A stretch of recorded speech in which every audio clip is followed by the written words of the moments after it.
Oh, hi there, guys. Oh, turn the radio down. Oh. Don't want to get into trouble, do I? Hi guys, here we are, a couple of weeks down the line. Here I am, slowly winding down and slowly getting into my job and trying to put myself some systems in place and some sort of, I don't know, some sort of focus on, you know, maximising my time and things. So as an example, yesterday when I was getting my heat treatment done, that takes most of the day. I got on and got a lot of other jobs done, some jobs in here done. I've been doing quite a bit of stabilising this week. Luckily I've had quite a lot of wood in my my little drying cabinet, so I've just made to get that in the oven, dry the last bit of the moisture out of it. When it comes out of my drying cabinet, virtually zero, because that's just got a little heating element in it. So that's pretty good anyway, although that's lower than really would probably be needed, you know, for normal use. But I've also managed to do quite a bit of stabilising, like I say, because I've just realised the length of time I've had my the cactus juice. I've only got another sort of like 3 months on that or so, I think. October, November, December, a couple of months, and then it's getting to the end of its life scale. So I've just started trying to make a bit of effort. So it's great. I've had time to do that. Just getting it dry. It's just that, you know, organising my time. The other thing I just wanted to say quickly is another thing I've been doing is experimenting with. I like doing things like this. I like learning, but it's with using the anti-carb. I use ATP. I think it's 641, and I've been experimenting with. You know, I've had from the start. I've had varying results with things. And however, because I've actually had time this week, I had a batch of knives that I already started working on. I mentioned a couple of weeks ago, and then some others that I wanted to crack on and get on with. So I used that, and I've tried different techniques with the anti-carb. Now, I've tried all sorts of different things, like different ways of cleaning it, and picked hints and tips up from guys who are on YouTube. Thanks a lot, guys, and anybody who does put stuff out there like this. It helps everybody, so thank you. I know now the amount of time and effort it goes into practicing with things. But I've tried from different layers, different types of heating, and all sorts of different things. And the one thing I think that I've found more than anything else is how clean you get the steel and how clean you keep the steel. And that is more important even than the thickness of the anti-carb, is how clean you've got that steel. Now what I do is once I've got it ready, I get down to 240 grit. I then give them a really good wash with the acetone. I then use some kind of window cleaner. This is just simple green. It looks a bit bluey to me, but anyway, a window cleaner, because they're not water based or anything, but they're great for getting rid of grease. Now that's the first 2 steps. Now what I will say is what I do is I use white tissues. So I'm very careful that I don't even get, when you get like the paper towels and paper tissues and they've got patterns on them or colours, don't, because the window cleaner and the acetone can both leach those colours out, so you're actually putting crap onto the steel. So I use white tissues for that to get them really good clean.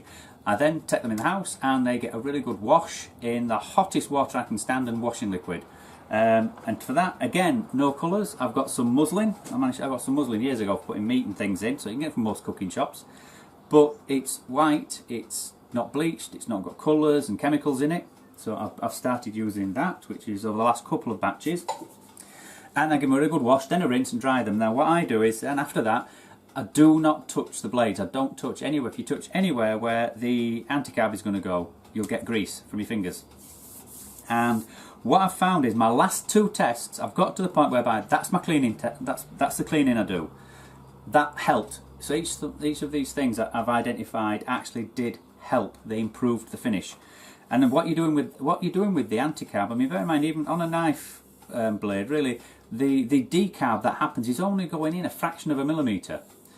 But then when it comes to hand sanding, you've got to hand sand that out, and it takes a bloody long time. So that bit of effort now, and it's easy work, it's easier than sanding, means there's a lot less sanding to do when they come out.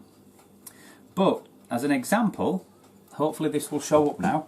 Now this was one done with exactly the same techniques, but the only difference was when I did this batch, I put the ATP on, and then I leave them hanging. I've got my little racks up here, I can hang things up.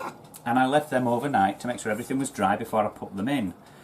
And I just wonder if it wasn't the fact that if there's any chemicals that are in the ATP, they say there isn't, but, and the fact it's water-based. Now the results I got is this. Now I only put my anti-carb up to sort of like well into the handle. I don't do the handles. I don't see the point. It's expensive, is ATP. It's very, especially for me to import it. My postage costs are about the same as the ATP, so it's expensive. And the bit from there up, you know, once that comes out the kiln, basically all I do is I hit that with, I mean, the edges, they're not going to take a, how hard they are doesn't even matter. I mean, I know when I used to make knives, I'd harden them and wasn't so far up the blade because I was using a torch, never made any difference. However, all that is going to do is, all that handle part is going to do is going to get hit with about 60 grit, 80 grit paper, and roughed as much. The rougher that effect is, the more little waves and lines and dimples and dents you've got. You know, obviously not warps, but dents in the, if you imagine little valleys in the steel that the sandpaper will form, massively increases your surface area for the glue. And in fact, compared to putting the peg holes in, I personally believe that increased surface area, and that's what the glue manufacturers tell you. They actually tell you not to, you know, not to have it perfect, but the more roughness you've got on that surface, the more surface area you've got, the more glue contact you've got, the better the adhesion will be. And they also recommend you don't, I mean, I've often clamped my device, and it's, again, doing research. What they say, don't over clamp them. You're squeezing all the glue out. You know, so clamp them nice and firm and solid, but then let the glue do its work. So anyway, but that's an aside. But as you can see here, that's the kind of finish I've been getting, and that's pretty damn good. It looks mottled and it looks a lot worse than it is, but that generally comes off very easily. I always drop back, although I've got to 240, I drop back to 120 to hand sand, and that it's just easier. It's just a lot quicker than starting at the 240 again. I go back to 120, and it does come off pretty easy. But that's the effect I've got with that, and that was basically the same process, but left overnight to dry before I hardened them.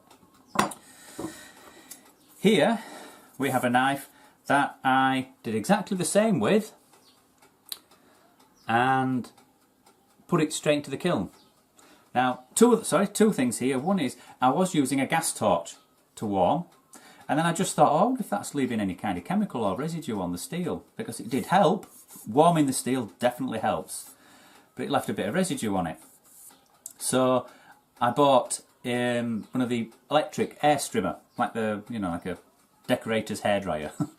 I swapped to that and immediately saw a difference, but at the same time it's a gentler heat.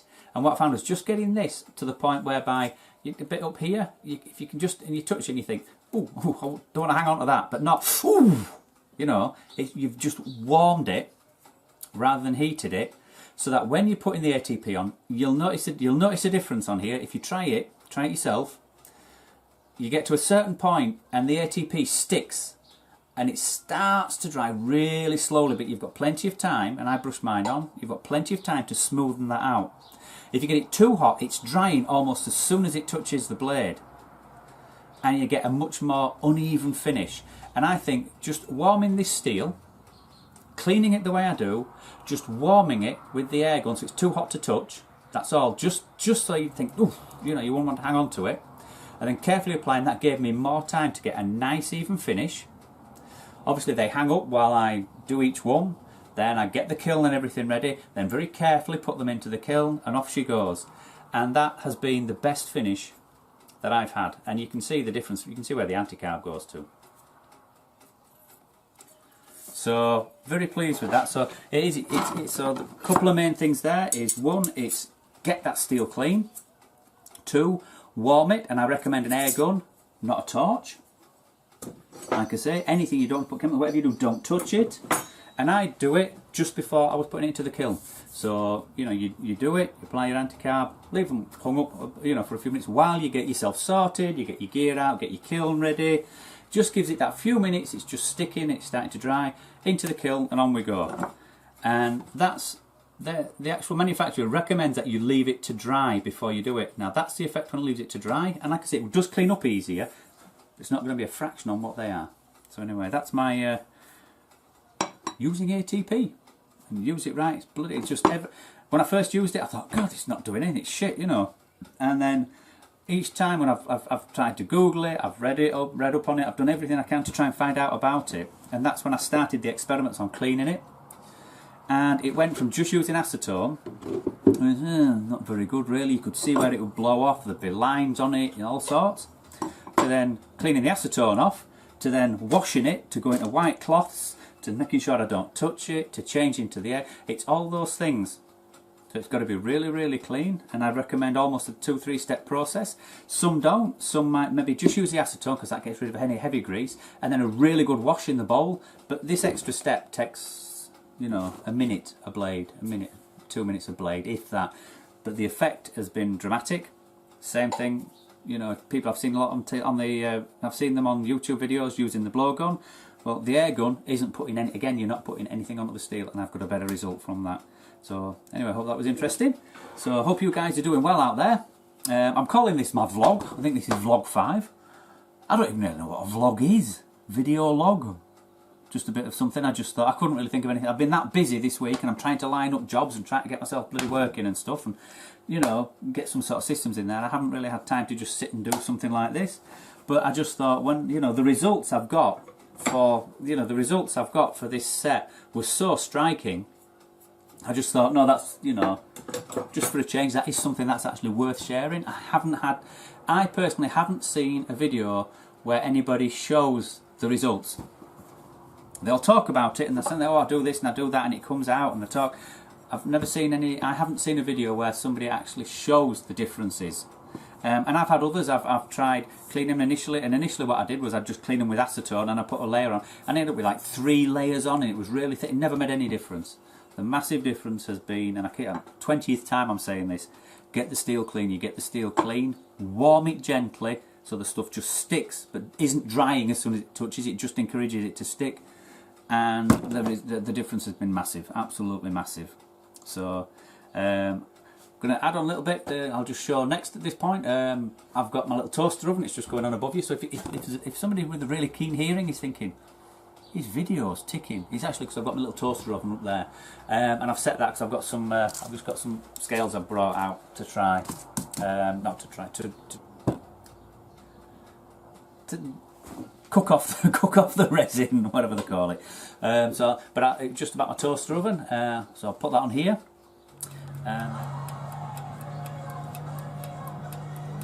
120. That's the 60.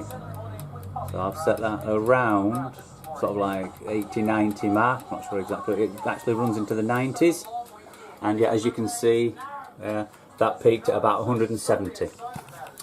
So that's basically one of the things you've got to be careful of when you're using little toaster ovens and things. Till they hit the temperature, I think the temperature inside the oven, which is the air temperature, which is what the thermometer is showing, goes much higher until that temperature gets through the sides to wherever the sensor is, and then it starts to be a lot closer. This actually, I keep that sensor on. When I'm in here, I've kept an eye on it, and it fluctuates on that setting. It'll fluctuate between about, I think it's about 89, 88, 89 and 90, well, about 100. So that obviously keeps it in the range of the sort of like 8, I think it's 88 to 93 or something for the scales, and that's actually close enough. It's that I don't have any problems with that. Watching. I hope you found that interesting. Anybody who's thinking of doing anything like this, you know, if anybody else ever got any questions, please put them on. I'll do my best. If I don't know, I will tell you. I won't bullshit you. And anyway, I hope you have a great weekend. It's my Saturday morning. I've got a batch of knives to do, or else I was going to have the weekend off. But most beloved's gone out shopping, so I'm knife making. And I will catch you on the next one, guys. So thank you for watching. Thank you for your time. And see you out there. And if you're from New Zealand, get in touch. Let's get the knife making world over here doing a bit of something. Everybody seems to be in the little silos all over the place. You know, let's get together, get a bit of bloody buying power together, a bit of, you know, sharing knowledge and catching up. Maybe next year, middle of next year, we might even have a knife expo or something. We can all turn up and get knives up in Auckland or somewhere where there's a lot of people. And great stuff. Thank you, guys, and I'll catch you on the next one.